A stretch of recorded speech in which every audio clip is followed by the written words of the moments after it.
This is the United States Energy Association Power Sector Podcast, sponsored by the Natural Gas Supply Association. I'm Herman K. Trabish. I've covered the power sector since 2006, and I currently report for Utility Dive.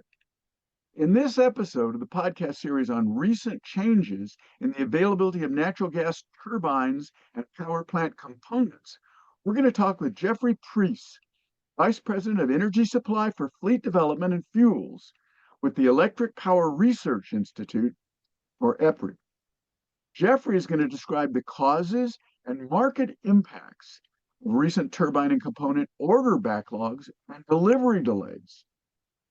Jeffery became an EPRI VP in January after spending a decade in its R&D program, working his way up from project manager. Before that, Jeffery was at Duke Energy for 5 years as a water treatment engineer and a chemical engineer, after student engineer work at Progress Energy and ExxonMobil. So, Jeffery, what order backlogs and delivery delays are you seeing for natural gas turbines and power plant components?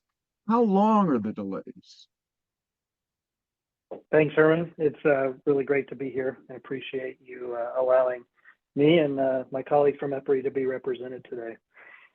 We are seeing and talking to the OEMs and our members and others across the industry that for certain units, certain gas turbines, specifically medium to large frames, the ones that put out hundreds, 200, 300 megawatt type range each, we're hearing that their lead times are starting to creep up around 5+ years, Wow. some maybe up to 7 years. The smaller Whoa. units and some of the aeroderivatives are within the 2 to 4 year range. So it's quite a big range, going from anywhere 2 on the small side of the unit up to possibly up to 7 years for the bigger ones. Is that how different is that from, let's say, I don't know, last year or the year before? We're definitely seeing an increase. Over the last year, I would say that number has easily doubled. And we're eagerly awaiting to see if it changes, if it gets longer, shorter, stays the same over the next few months, depending on what's driving the market for that. But definitely in the last year, we've seen it increase quite substantially. Wow. Okay, so the next question is obvious. What's causing the order backlogs and delivery delays? Do the backlogs and delays originate with components that the plant manufacturers can't get, or is that a separate issue, another factor, component shortage? Well, we definitely have a big case of just pure supply and demand. And gas turbines are, very complex machines. They have a lot of parts and components. They require special manufacturing processes to make reliably, not only within the facilities that puts all those components together, but all the way back up to the forging of the metal. So getting the metals that can withstand the high temperatures and operating conditions, all the way to the components, putting those pieces together. Most of the delays are driven by that last piece of the supply chain, the manufacturers putting together the components into the unit that, when it leaves its shop, goes to the customer and gets installed to produce that power. Interesting. I never thought about it, but how do you have any information about, like, where those components being put together, that last stage, where that's done? Do you have any idea whether a lot of that is in the United States or outside the United States, or does it vary? Like Siemens is somewhat European based, so maybe they do all that there, and VE is here. I never even thought about where those factories are. Do you know anything about it? I know a little bit, but I can tell you it's also changing as well. In response to this demand, what we're hearing from the OEMs, the equipment manufacturers, is that they are also repositioning, some of them are repositioning their facilities to help maximize the output and meet that demand, and hopefully try to shorten it where possible. I would say that some of the manufacturers do have their production facilities in the US. there's, depending on the equipment manufacturer, GE being one of the big ones, Siemens also near me in Charlotte, North Carolina. But those manufacturers, Mitsubishi, others, also have facilities across Europe and even looking into Southeast Asia. So it depends on the OEM, but we're also hearing that some of them are starting to move which units are being produced in the different factories and helping to meet demand based on where that's happening geographically. I would imagine that repositioning is going to cause some delays initially too, right? Well, I think that for the most part, they are trying to not disrupt the supply chain when it comes to some of the immediate orders. A lot of this is more trying to somewhat balance the fact that the facilities, some of the facilities, and each manufacturer is a little bit different, but some manufacturers have decided to host only the production side separate from the equipment and parts repair side. Others might still have a blend of those capabilities. But in general, what we hear from the OEMs and forums with the utilities is that they're making these changes to help also upgrade their capacities in order to meet that demand. Wow. Okay, let's talk about the market. I have a lot of questions about the market, Jeffrey. I'm going to kind of lump them together and let you pick them apart. And if you need me to repeat anything, I will. But what I want to know is there's costs for plants, and then there's the prices that the turbines and the power plant components come out at. And I want to know if the costs and the prices have been affected by all this this delay and backlog. I also want to know if the backlogs and delays are going to impact the price of electricity that's generated by natural gas.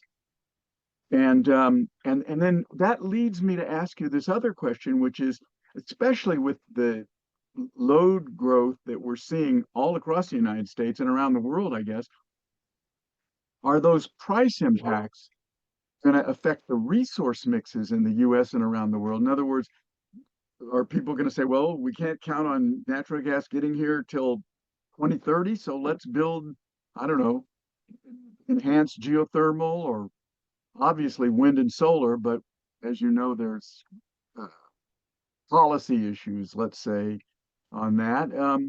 So let's start with, let me break that apart.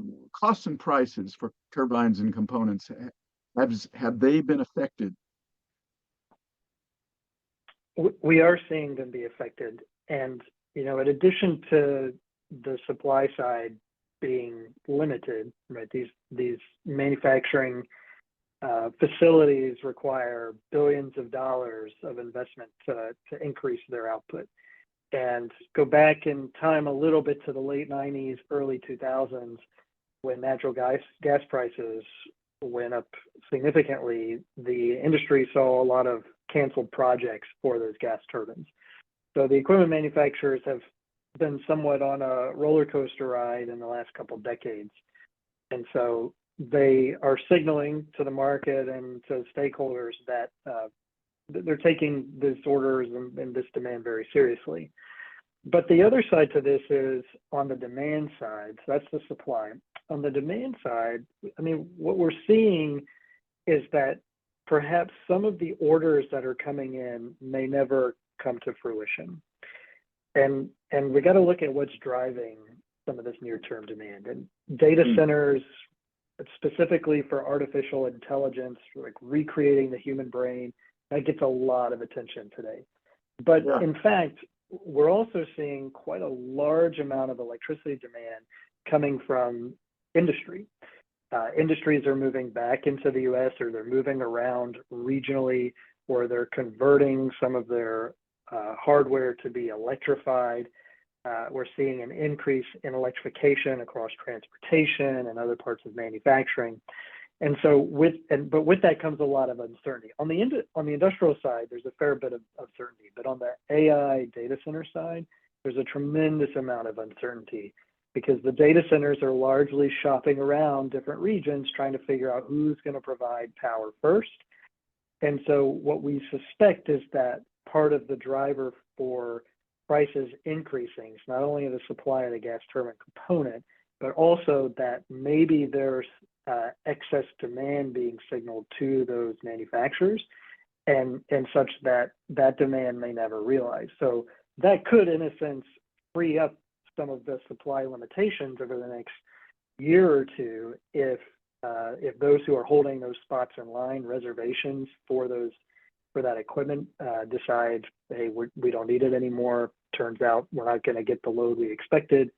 That could help shorten the queue for everybody else who's there and maybe has some of that firm demand. So just want to also point out the demand side of this is also really important. Absolutely. I want to interrupt you just for a second before we get to the rest of that question. We have heard sources I've talked to have told me that a lot of those people, that the hyperscalers, the Amazon Web Services and the Googles, they're applying for projects in various places to see which one they can get first, and all the others will be gone because they wanted just the one data center, but maybe they applied for it in 3 different systems. So that's one thing that verifies exactly what you're saying. The other thing is, I just saw this morning a headline suggesting that the AI chips to do these AI data centers may not be available. The manufacturing capacity for that component may be slowed up. Have you heard anything about that? That's a really interesting new wrinkle. Yeah, I haven't heard that, but I'll tell you this morning, I also heard, and look, this is a very interesting time in electricity. Electricity has been relatively boring for most of my career, and for the last 20, 25 years, I'd say, talking to a lot of professionals. But now we're kind of in the midst of a bit of chaos. So what I heard was a little bit counter to what you heard was there are also these chip manufacturers. I think NVIDIA was one of the ones who just a couple of weeks ago announced that they're looking at increasing the amount of power density that they put on a chip. So right now chip, somewhere in the kilowatts. Now they're looking at hundreds of kilowatts, and Google is even out there. I think they had a report that said maybe a megawatt type. So when you think about this is, you have a data center, it's a fixed building, and you have these computer servers or things that are doing the computation, and they take up amount of space. They're saying that you can replace within the same footprint, you can double, triple, 10 times almost the amount of power out of that same location. And so there's a lot of fast moving parts. We've heard things like the chips will become more efficient, and so the actual power demand out of a fixed asset will decrease. Now we're hearing they might increase. What you saw suggests that maybe there's a severe delay in those components. I will tell you the biggest delay we continue to hear, though, is around the transmission assets. It's getting transformers and grid connection, which is why a lot of companies now are starting to look at, well, what does it mean to be off the grid with dedicated power, like from a gas turbine type asset, in order to bridge the time at which the grid comes available. So a lot of things happening all at once. Yeah, and that's a subject that we've done podcasts on, the transformer shortage, and it's the question about behind the meter, front of the meter is a subject we're going to take up here at the podcast soon. The last part of that question, before we move on to the last question, the last part of that question that I just asked is, are you getting any hint of people saying, well, let's go to geothermal, or let's go to nuclear, advanced nuclear? In other words, what I'm asking is, are you getting any hint that resource mixes in this country or around the world are going to change because of this backlog and these delays? This episode is brought to you by the Natural Gas Supply Association, a DC-based trade association that represents domestic producers and marketers of natural gas. Natural gas stands out as a fuel of choice for America's energy future. It is affordable, reliable, and sustainable. Today, natural gas powers a growing share of industrial facilities, data centers, homes, and also supports the expansion of renewable energy. The benefits of natural gas rely not only on expanding our nation's energy infrastructure, like pipelines and storage facilities, but also ensuring regulatory certainty so businesses can construct, and maintain this infrastructure. The Natural Gas Supply Association advocates for permitting reform to streamline the process for approving necessary infrastructure projects without compromising environmental protections. The natural gas sector has proven itself adaptable and resilient, meeting rising demand while maintaining affordability. By investing in infrastructure, embracing permitting reform, and fostering a fact-based regulatory environment, we can ensure that natural gas continues to be a reliable foundation for America's energy future. It is our responsibility to strengthen this foundation today so that we can meet the energy demands of tomorrow. Learn more by visiting www.ngsa.org. Yeah, so let's start with some of the economics. And what we're seeing with the gas turbine units is that prices have gone up. So a simple cycle gas turbine has gone from about $750 a kilowatt to nearly $1,500 per kilowatt. We've seen combined cycle facilities, so multiple gas turbines with a steam generator, go from about $1,500 per kilowatt to upwards of $2,500 per kilowatt. So the whole facility cost is going up in addition to the hardware, the main asset. And some of that driver, and it's really hard to get the data on it, but we're looking into it. I know many others are. Some of the drivers around that's not just in the asset, but we're seeing increasing cost around the engineering, procurement, and construction side as well. So the demand isn't only impacting the hardware in the asset, the gas turbine, driving those prices up, but also there's somewhat of a fixed set of conditions around the engineering, the construction around these assets. So you got a lot of orders for a lot of complicated energy supply technologies that, sure, you can buy them off the manufacturing line. You got to get in line to get it. But once you do, you have already competition around the companies who have the capabilities to install them and get them operating on time and on budget. And we're seeing that the total cost of the project, not only from the equipment side, but the total cost is also going up. It's so hard what to that could mean, it's hard to imagine that isn't going to change the economics of the whole energy sector, that other newer technologies that may become cost competitive that weren't before, or that people are going to have to look back at what's really the most cost-effective resource, which is wind and solar and batteries. I'm glad you asked that question. So we are seeing the same engineering procurement, or we're hearing about the same engineering procurement construction costs also increasing in the renewable space. So this isn't necessarily limited to gas assets. The other thing with renewables, what we would, from an economics perspective, we would anticipate that the lower cost of electricity from an energy perspective tends to be renewables, solar, wind. But that only holds true when the wind's blowing and the sun is shining. Batteries are starting to come into play to help top off in those marginal periods, especially for solar at sunset, playing more into the capacity support. And they've been in the energy market a while, but we're starting to see them be utilized more for their generation when the sun isn't there. But when you look at the economics, what we're seeing is that the overall prices for capacity are starting to increase substantially. And what's driving that is when we don't have the wind, when we don't have the sun, and we need the generation, we're relying on our gas backup largely today in the US. And what we're seeing is that those gas assets are critical to keeping the total price of electricity down. At the same time, we're talking about growing our load. And so if we're going to continue to add wind and solar to support increased demand in renewables, we know we're going to be challenged with higher capacity prices because we need it when the solar and wind can't be there, in addition to the limitations that we have on the gas assets. So all that, I think, kind of gets to your question around, well, wouldn't something else deploy instead? And unfortunately, we're still, if we look at the horizon over the next 5, even maybe 10 years, new emerging technologies like geothermal, especially enhanced systems, advanced nuclear, they're not likely to achieve the commercial scale deployment that we have with renewables and gas turbines in that time frame. A lot of effort, a lot of investment, a lot of companies and stakeholders working on trying to accelerate that as much as possible.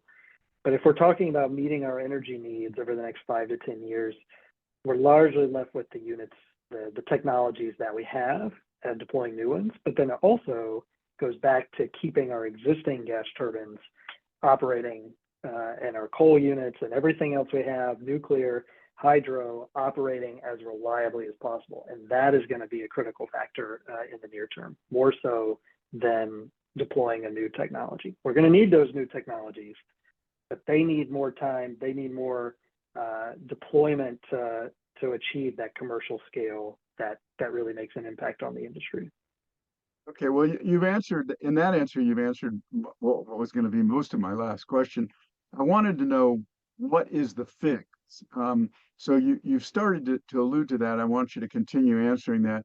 But I also, and you mentioned earlier something about the potential for, because of the past history of roller coaster demand and supply in the natural gas industry, the potential for manufacturing infrastructure to become a sunk asset. I mean, yes, we're years away from enhanced geothermal, new nuclear, lower cost batteries, and even carbon capture technologies maybe. But when you buy a natural gas plant, you price it out over 30 years. It's like you're paying it off over 30 years, like the way you pay off a car or a home. So what if those new things come into the market in 10 years and you've got 20 years still to pay off your natural gas plant, or you've got a manufacturing plant for natural gas plants that you've invested in that's far from being paid off.